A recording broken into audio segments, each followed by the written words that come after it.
माता पिता के लिए इससे सुखद पल और क्या हो सकता है जब उनके बच्चे, नवासे, नाती पोते, बेटियां मिलकर उनको खुशी का वो लम्हा लौटा दें जिसको वो बरसों वर्ष पहले अपने ज़िंदगी के झंझावतों में कहीं भूल आया हूँ। नमस्ते, मैं हूं Ajay Sahni, star real reporter news के अपने पेज पे पुनः एक बार जय जयकार करने हेतु आप सभी के बीच हूं। और दोस्तों, आप लोगों को जो बात अभी बताने जा रहा हूं उससे पल भर के लिए ही सही लेकिन आपके मन में खुशी आएगी, आपके होठों पर मुस्कान आएगी। कारण ही कुछ ऐसा है, कारण ऐसा है जो आप लोगों को लगेगा कि ये सबके जीवन में होना चाहिए, क्यों नहीं, ये तो अधिकार है। आप लोग मेरे पेज पर हैं इसलिए मैं आप लोगों को धन्यवाद देता हूं। आप लोग मेरे YouTube channel real reporter news star वाले पर हैं इसलिए आप लोगों का आभार प्रकट करता हूं। आप लोगों को बताना चाहता हूं मध्य प्रदेश के एक ऐसे परिवार की बात जहां पर पूरे वृद्धाश्रम को भोजन कराया गया।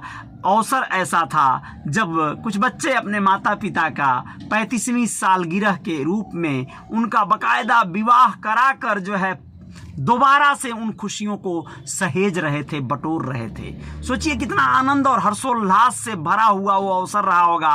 पापा की बारात में बेटियों का डांस हुआ और बड़ा मजा आया, कुल मिला जुला के अच्छा लगा। अब बता दें आपको, खरगोन में हुआ है 58 साल के दंपति की ये शादी। 35वीं सालगिरह पर दोबारा ब्याह रचाया गया। उन्होंने 7 फेरे लेकर 7 जन्मों तक साथ निभाने का वादा भी किया। शादी में उनकी बेटियां, दामाद, नाती और अन्य रिश्तेदार शामिल हुए। सभी लोग ढोल और डीजे के धुन पर जमकर नाचे।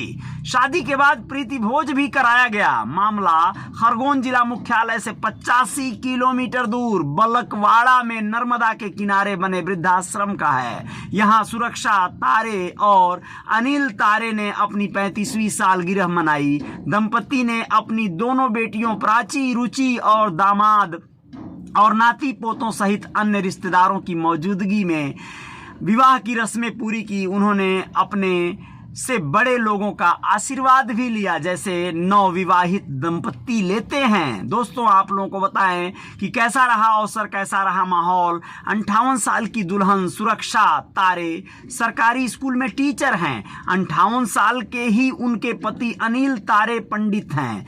अपनों द्वारा त्यागे बुजुर्गों के साथ शादी का कार्यक्रम किया इन्होंने, यानी वृद्धा आश्रम में अपनी शादी इन्होंने सेलिब्रेट किया, जहां पर माता पिता को तमाम बच्चों ने कहीं ना कहीं वृद्धाश्रम में छोड़ रखा है। उनके बीच जाकर यह लोग खुशियां बांटे और बटोरे, मिठाइयां खिलाए और भोजन करवाए।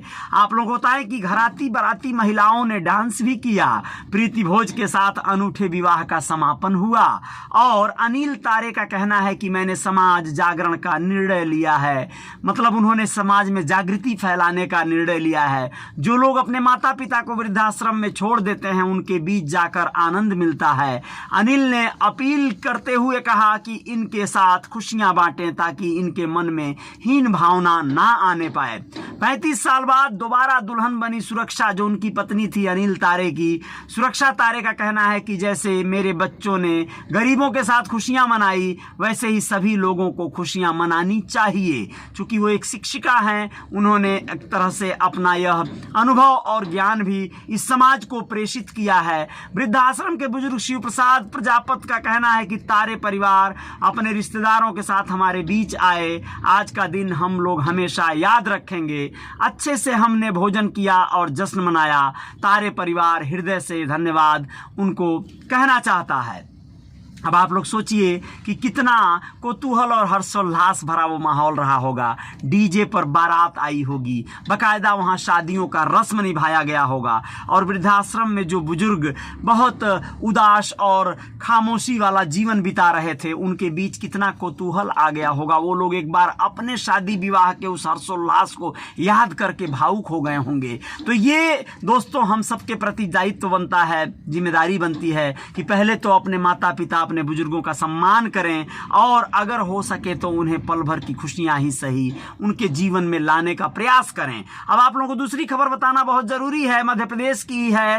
होम बार लाइसेंस को मिली मंजूरी, देसी विदेशी मदिरा अब एक ही दुकान पर मिल जाएगी। 1 अप्रैल से यह मामला लागू हो जाएगा पूरे प्रदेश में। मध्य प्रदेश में नए वित्तीय वर्ष 1 अप्रैल से नई आबकारी नीति लागू हो रही है। नई आबकारी नीति को में क्या आ रहा है, अंगूर के अलावा जामुन से भी शराब बनाने की अनुमति दी जाएगी। वहीं विदेशी शराब सस्ती हो जाएगी। कैबिनेट ने घर पर शराब रखने की सीमा भी बढ़ा दी है। अब लोग पहले के मुकाबले 4 गुना ज्यादा शराब घर पर रख सकेंगे। इसके अलावा जिस शख्स की सालाना आय 1 करोड़ रुपए हो वो घर पर बार भी खोल सकेगा। भैया कितनी बड़ी खुशखबरी है ये उन लोगों के लिए जिनको शराब मदिरा पान बड़ा आकर्षित करता है और उनके जीवन में इसका बड़ा वैल्यू है। उनके लिए तो ये एकदम ऐसी खुशी का माहौल है कि इसी पे सरकार बनाई जा सकती है, इसी पे वोट और तमाम तरह के जो है समर्थन जुटाए जा सकते हैं। प्रदेश में शराब की नई दुकानें नहीं खोली जाएंगी। आबकारी विभाग ने उप दुकानें खोलने का प्रस्ताव दिया था जिसे मुख्यमंत्री ने खारिज कर दिया। शिवराज कैबिनेट ने मंगलवार को वर्ष 2022-23 के लिए नई शराब नीति को मंजूरी दे दी है। इसके मुताबिक विदेशी यानी अंग्रेजी शराब सस्ती हो जाएगी क्योंकि सरकार ने विदेशी शराब पर एक्साइज ड्यूटी 10 से 13% तक कम करने का निर्णय लिया है। इससे शराब की डिमांड बढ़ेगी और ज्यादा बिक्री होगी। प्रदेश में फिलहाल 2544 देसी और 1061 विदेशी शराब की दुकानें हैं। सरकार के प्रस्ताव व गृह मंत्री नरोत्तम मिश्रा ने बताया कि नई शराब नीति नए वित्तीय वर्ष यानी 1 अप्रैल से पूरे प्रदेश में लागू हो जाएगी। नई आबकारी नीति में प्रावधान किया गया है कि अब से देशी और विदेशी शराब यानी अंग्रेजी शराब दोनों एक ही दुकान पर उपलब्ध हो जाएगी। मध्य प्रदेश में 11 डिस्टिलरी के जिलों में सप्लाई के लिए टेंडर जारी नहीं होंगे। ऐसे में सभी 11 डिस्टिलरी को सभी संभागों में विदेशी शराब की तरह ही गोदामों में शराब रखना होगा। वहां से ठेकेदार शराब की क्वालिटी और कीमत का अध्ययन कर शराब अपनी दुकानों के लिए खरीदेंगे। भोपाल और इंदौर के लिए माइक्रो बेवरेज बनाई जाएगी। माइक्रो बेवरेज छोटी यूनिट होती है जिसमें रोज 500 से 1000 लीटर शराब बनाने की क्षमता होती है। माइक्रो बेवरेज प्लांट होटलों में लगाए जा सकते हैं। इसमें फ्रेश बियर कम अल्कोहल वाली शराब मिल सकेगी। एयरपोर्ट पर अंग्रेजी शराब की दुकानें होंगी। मॉल्स में काउंटर पर शराब भी मिल सकेगी। शिवराज सरकार ने होम लाइसेंस देने का निर्णय भी लिया है। होम लाइसेंस देने की क्या प्रक्रिया है वो जान लीजिए आप लोग। अगर किसी व्यक्ति की सालाना आय 1 करोड़ रुपए है तो वह व्यक्ति घर पर बार खोल सकता है भैया।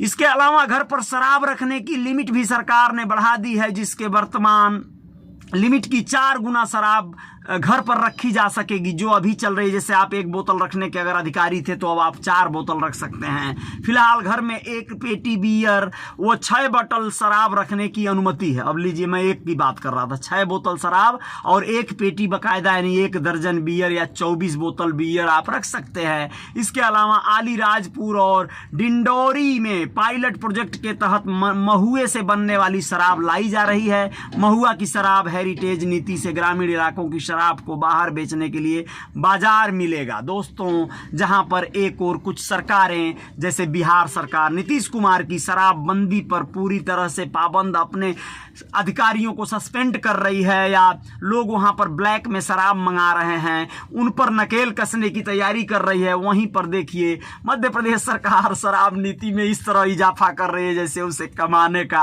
और जो है प्रबल रास्ता मिल जाए। बहुत अच्छी बात है, लोग जो है अपने अपने तरीके से हैं। जहां पर बहुत सारे जगहों पे ऐसी हालत है कि शराब नहीं मिलेगा तो सरकार नहीं चलेगी, ऐसे भी हालत में जो है प्रदेश हैं तो बिल्कुल किया नहीं जा सकता है। हर जगह एक ही नियम नहीं लागू किया जा सकता है। हाँ, शराब के चलते बिहार में बहुत अपराध बढ़ गए थे। इस वजह से नीतीश कुमार ने जो निर्णय लिया था वो बहुत बड़ा निर्णय था। उसका बहुत सारे प्रदेशों ने बहुत सारे लोगों ने स्वागत भी किया था, लेकिन वो कैसे इस चीज को कर पा रहे हैं ये उनके हिम्मत की दाद देनी पड़ेगी। इसका कहीं ना कहीं उन्हें श्रेय जाना चाहिए। लेकिन चलिए अब आप लोगों को और कुछ खबरें मध्य प्रदेश से लेकर आते हैं कि किस तरह से सड़क युवक मतलब किस तरह से तमाम तरह से अपराध बढ़ रहे हैं। राजस्थान से लेकर आएंगे कुछ खबरों को। नमस्कार आर्यन चौधरी भाई, बहुत बहुत धन्यवाद, बहुत अच्छा लगा आपका जो है इस पर एक कमेंट आया, बहुत बहुत शुक्रिया। दोस्तों आप लोग मुझे मेरे इंस्टाग्राम पर भी फॉलो कर लीजिएगा, रियल रिपोर्टर न्यूज़ नाम से ही मेरा इंस्टाग्राम अकाउंट है, और मुझे मेरे YouTube channel real reporter news star पर आप लोग सब्सक्राइब कर लीजिएगा, बेल आइकन प्रेस कर दीजिएगा, ऑल वाला बटन दबा दीजिएगा। जय जयकार जारी रहेगी। बहुत बहुत शुक्रिया, बहुत बहुत धन्यवाद।